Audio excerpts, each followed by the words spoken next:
Bueno, yo quiero que los productores agropecuarios, los empresarios, los técnicos, todos a nivel nacional pongan mucha atención porque nosotros prácticamente el año va comenzando y tenemos que estar claro hacia dónde nos dirigimos para poder planificar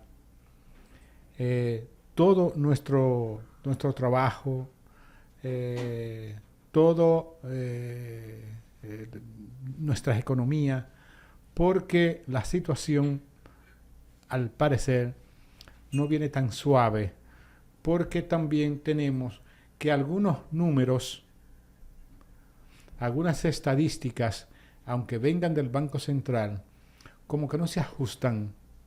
Y entonces, si el Banco Central no nos da las estadísticas precisas, nosotros tampoco podemos planificar a cabalidad cada una de las actividades que se desarrollan. A mí me gustaría que Luis Ramón comenzara con los números o las estadísticas que tiene el Banco Central del PIB. PIB. ¿Cómo está eso, Ramón? Bueno, muy buenos días. Gracias a William por invitarme a tu programa. Buenos días a todos los técnicos y productores que nos están viendo en este momento.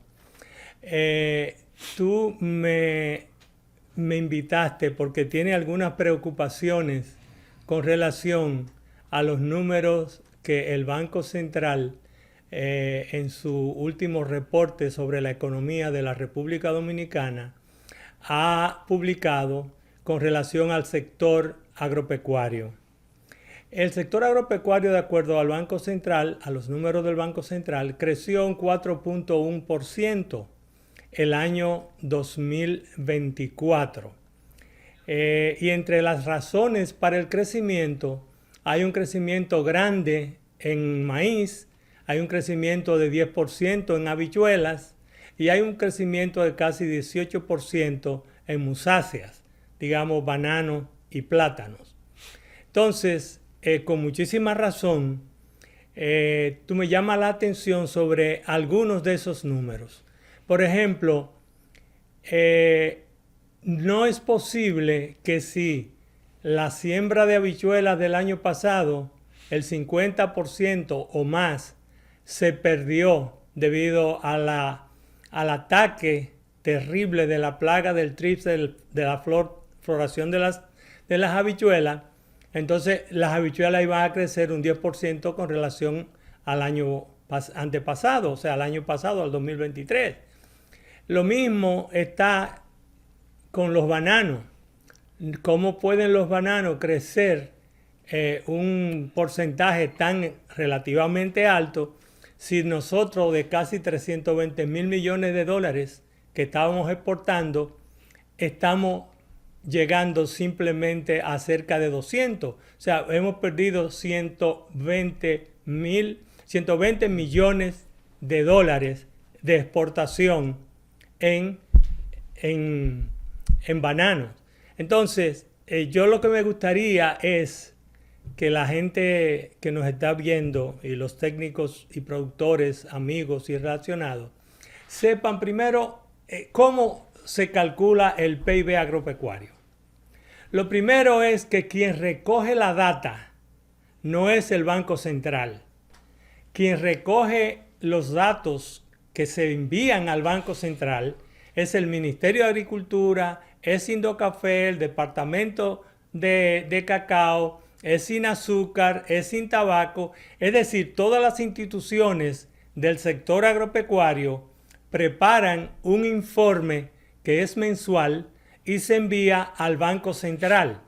Si alguien comete un error en la recolección de esos datos, eso obviamente que se va a observar en los números que va a poner el Banco Central.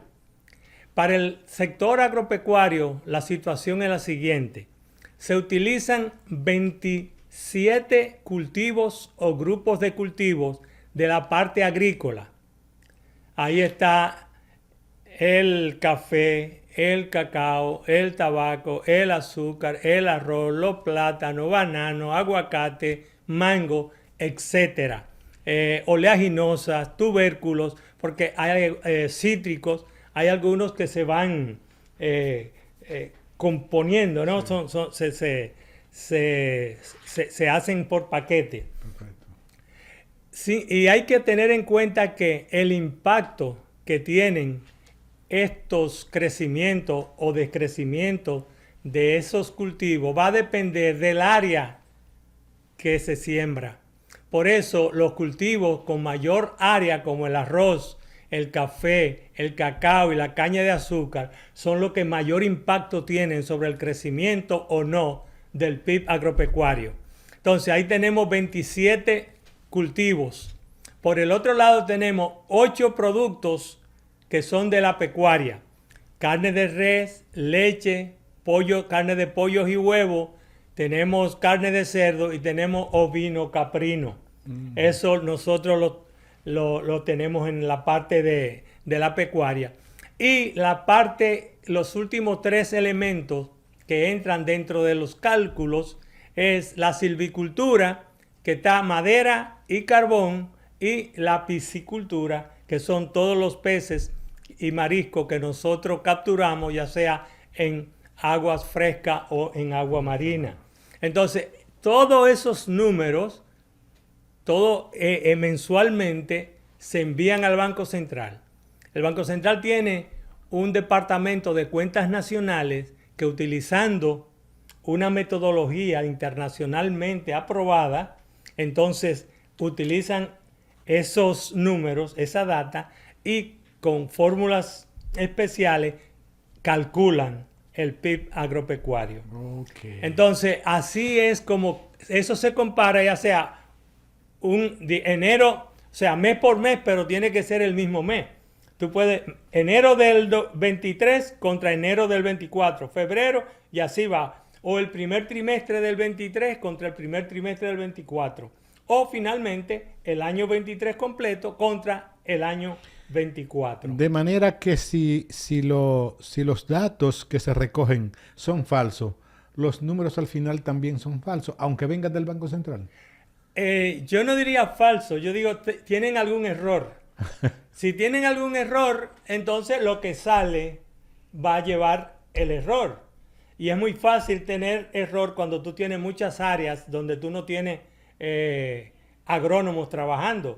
Recuerda que quienes levantan esa información en el campo son los técnicos del Ministerio de Agricultura y de otras instituciones del sector agropecuario. Si tú tienes el caso como ahora, que descontinuaron 800 técnicos, le quitaron lo votaron, por decirlo de otra manera. Sí. Entonces tú tienes una cantidad de áreas que están abiertas y que nadie busca información o que se pone cualquier información. Entonces eso pudiera ser un problema. Pero lo que sí es que no es el Banco Central quien colecta la data. La data se le da al Banco Central y el Banco Central calcula en base a la data que se le ofrece. Bueno, eso quedó evidentemente claro. Profesor, usted es un hombre fino para explicar las cosas. Hombre fino. Pero a mí me gustaría saber, porque hay mucha gente preguntándose aquí, ¿qué va a pasar con los fondos de USAID que se han retirado y que hay una serie de problemas que me parece que va para algo? ¿Qué usted? Porque el sector agropecuario también se beneficiaba de los fondos de los USAID. Bueno, el sector agropecuario de la República Dominicana ha sido, digamos, uno de los hijos más queridos de la USAID en la República Dominicana, ciertamente. La USAID fue creada por el presidente Kennedy en el año 61, la época de la Guerra Fría, sí, como una forma de demostrar empatía del Estado norteamericano y del pueblo norteamericano no solamente en los problemas del desarrollo, sino también en ayudar a resolver problemas sanitarios de salud pública y ayudar a resolver problemas de desarrollo agropecuario. Por ejemplo, el Instituto Superior de Agricultura fue construido con apoyo de la USAID en el año 63, por ahí. La Universidad Católica Madre Maestra. Pero eso está bien, porque eso está ahí todavía y ha rendido ¿cómo se llama? Un trabajo extraordinario a nivel educativo. Lo que yo no estoy de acuerdo es que se gaste ese dinero para desacreditar a la República Dominicana, por ejemplo. ¿Qué es lo que se está diciendo? Yo pienso que nosotros, con todas las informaciones que salen de USAID, tenemos que ser un poquito comedidos en absorberla. Porque si tú quieres destruir una institución, lo primero que tú tienes que hacer es desacreditarla. Eso es así. Pero, por ejemplo, aquí la Ucamaima, fondos de USAID. Sí. Yo fui a estudiar a Estados Unidos con una beca de USAID. Sí. Yo, aunque la mayoría de las cosas usted me ve como un economista agrícola, yo soy entomólogo. Yo tengo una maestría de entomología de la Universidad de Hawái y fue una beca de USAID. O sea, hay una cantidad de cosas, obviamente, nada es perfecto y por lo menos hay, el AYAT, por ejemplo, es una creación de USAID, la Junta Agroempresarial. Lo que pasa es que aquí la memoria nuestra es corta. Nosotros tenemos 53 días de memoria colectiva. La YAT se creó cuando las tierras del CEA iban a pasar a manos privadas para diversificar la producción. Íbamos a salir de caña para meterlo en otro cultivo. Entonces había que crear una institución que se llamaba incluso Junta de Coinversión Dominicana. Y después fue que se le cambió el nombre a Junta Agroempresarial Dominicana. Sí. Pero la idea es que hubiera en esas tierras que eran del Estado inversión pública y privada para cambiar el patrón de producción de caña a otro cultivo. Entonces, ahí también participó la USAID. O sea que no es que la USAID, los fondos de la USAID se han usado indiscriminadamente. O sea, hay patrones aquí en República Dominicana positivos para el país que esos recursos han sido usados que los recursos se han usado de manera adecuada y adecuadamente. Sí. Obviamente, si alguien no quiere la institución, tiene todo el derecho de cerrarla ahora, pero tiene que utilizar los canales adecuados, que eso es lo que, por eso ahora mismo está en manos de los jueces.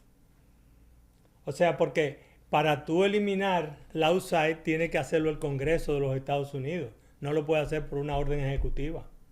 Okay. Entonces, allá hay una serie de instituciones y de personalidades y de agencias que han